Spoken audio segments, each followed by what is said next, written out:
Welcome back to another episode of the Field of 68's 2023 NBA Draft Prospect Profiles. My name is Rob Dosser. I have with me today Jeff Goodman, and we are going to be breaking down Kansas All-American forward Jalen Wilson, a guy that made the leap this year, Jeff. He went from being kind of a role player, kind of a piece, to averaging 20 points, 8.5 rebounds, 2.2 assists, while shooting 43% from the floor and 34% from three on a Kansas team that looked for a while like it was built to make another run at going back-to-back this season. He was a junior. He's 6'8". He's a solid 225 pounds. What do you make of Jalen Wilson, a guy that is projected by most people to be somewhere in that early to mid second round range?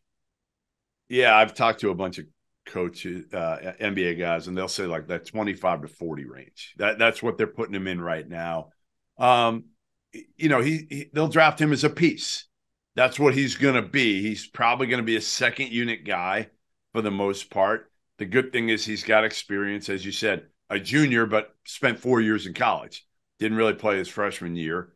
So he comes in ready-made as far as at least with experience. You know he's been coached, so you know he can handle anything because he's been with Bill Self. Still never really took the jump as a three-point shooter, Rob.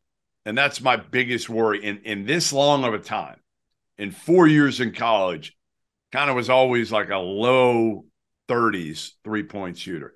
I thought that area would get a little better. Obviously, he was a high-volume guy this past year. High-volume guy because he had to be. I think Jalen Wilson, again, is that forward you can bring off the bench, 6'8", and say, hey, you know what? He can get us some buckets with the right group around him. Yeah, I think I'm a little bit lower than the consensus is going to be on Jalen Wilson when it comes to him as a pro, right? And the reason I say that is when you look at guys that kind of play the role that he's projected as, I don't know if he's an elite defender. I don't know if he has the length and athleticism to be as switchable as you would want him to be. I don't know if I trust that jumper long term. He's not elite at anything. He's not elite at anything. He's the thing that he is the best at is coming off of a screen, getting to his right hand, overpowering people, and getting to the rim and getting to the basket and scoring that way. And Floaters, I don't see him. I don't think that he can be that guy at the next level. One, because guys at the NBA are going to be his same height and weigh 15 pounds more than him, right? Like how many 6'8" 3/4s are there in the NBA right now that weigh 235, 240, 245 pounds, right? There are big, strong dudes that play that position. And I don't think Jalen Wilson can overpower them. I don't think that he is right now as good defensively as you would need to be be a 3-and-D guy. And he's not a great shooter either. Like he is a very, very good college basketball player. And to me, he kind of profiles as someone that will get picked in the early second round and is probably going to end up in 2 to 3 years being a star in the EuroLeague world and make a lot of money over there. Like he's a terrific basketball player. I just think that he doesn't quite fill the role and fill the need that you need out of a role player on an NBA team at the position that he's at. Yeah, I think he can be a little bit better than that. I think he can have a career in the NBA. But again, as just a piece coming off the bench. The good thing with Jalen Wilson is I think he'll accept that role. Mm-hmm. I think he can embrace just being a good team guy, towards the end of the bench, even if he doesn't play. I think he'll stick in the NBA. I'd be surprised if he doesn't. There are so many roster spots now in the league that I think he'll find a way to make a team and stay on a team. His shooting's got to get better. Mm-hmm. His perimeter shooting has to get better. And it can't be a liability defensively because, again, if you're not making threes and you can't defend at a high level, you're in trouble. Yeah, it's very easy to say this because shooting trumps everything in the NBA right now. But if you're not, like, you can't be a 34% three-point shooter in the role that he's going to be asked to play. Like, you have to be somebody with gravity that forces defenses to have to make a decision. Are they going to guard you or are they going to help off and cut off drivers to the lane? Like, I think it's that simple. I think he's one of the easiest scouts that we're doing for this, right? Like, he's a very good player.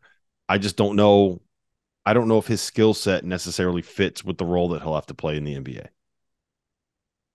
Yeah, I mean, again, I think you just got to be reasonable, and that's why the big question is: do you take Jalen Wilson with the first rounder late, or do you take guys late in the first round that have more upside? Because that's the one thing with Jalen Wilson. He's not really a big upside guy. You kind of know what you're going to get with him for the most part, or you're rolling the dice with somebody, that maybe didn't produce as much because he did. I mean, listen, he was one of the best college players in the country this year. Mm-hmm. Period. He was, an All-American type player with how he produced, being the best player on one of the best teams in the country. He was the one guy that we considered bumping Zach Edey out of the national play. It was him, Trace Jackson Davis, and Zach Edey that were in the conversation for National Player of the Year. It was Zach Edey the whole way, but Jalen Wilson was one of two guys where you could even consider like having that conversation. Can he bump Zach Edey out of there? Our partner for today's episode is Athletic Greens. I started taking AG1 during the college basketball season, and I loved the impact that it had on my energy levels. I'm a big coffee in the morning guy, but by the time that the afternoon would hit, I needed another boost. AG1 helped me tremendously, especially on those days when I didn't want to get up off the couch and go hit the gym. Their tagline is AG1 is comprehensive health and the power of habit in one. And man, that could not be more true. It's nearly impossible to eat and drink in a healthy manner in the month of February and the month of March when you are in my business. And AG1 was exactly the supplement that I needed to improve my gut health and cover my nutritional basis for the day. I've continued that into April. I've continued that into May, and I'm going to continue that the rest of the summer. All I have to do is mix a scoop of AG1 with some water or maybe add it into a smoothie, and I'm ready to go. Do it after lunch, and you'll be ready to go for the rest of the day. If a comprehensive solution is what you need from your supplement routine, then Athletic Greens is giving you a free 1-year supply of vitamin D and 5 free travel packs with your first purchase. Go to athleticgreens.com/field68. That's field 68 FIELD, the number 6, the number 8, and you can get yours now. So check it out and help support this show. Thanks. Yeah, I mean, listen, again, 2 years ago, he shot 26 from three.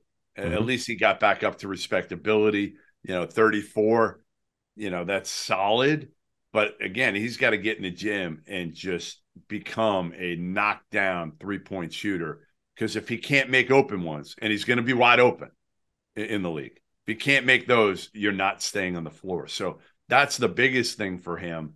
In addition, again, not being a defensive liability, not a great athlete, a very average athlete. And that's, like you said, not like his body's fine. He's strong. Like he's built well. I don't know if he doesn't have like the ideal, he doesn't have like a 7'4" wingspan, but he's fine. Like he's built. Again, it's more to me his lack of athleticism. Mm-hmm. He's not a guy that plays above the rim. He's just not. So I think, again, he's going to be a guy that, you draft, honestly, a good team should draft him early in the second round because he can come in and give you 8-10 minutes off the bench right away. And he won't, I don't think he hurts you. Again, I don't know if he does anything great, but I don't think he hurts you. I think he's a solid defender. He's a solid, like offensively, he can give you something if he's playing with the right point guard in the right system. Yep. The one thing I will say, you mentioned he's got to make the open ones. He shot 41% on unguarded catch and shoot jumpers this past season. And that's what he's going to be taking a lot in the NBA. I think the way that I would wrap this up is that the best players in the world aren't necessarily the guys that get all the jobs in the NBA, right?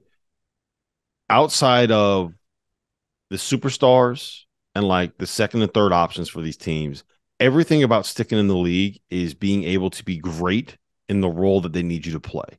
Like you got to be outside of like the top 50 players in the league. Like everybody is basically a complementary piece. And I don't know if Jalen Wilson is quite good enough to be like a Tobias Harris. I don't know if he's quite good enough to be someone that is a 3-and-D wing. I don't know if he's a good enough offensive weapon to be like a TJ Warren off the bench that's the name that popped in my head. So I think that he is a in air quotes a good enough player to be like a top 500 player in the world, which is what the NBA players are. But I don't know if he checks all the boxes for the skill sets that you would need to play the role that he is going to be asked to play in the NBA.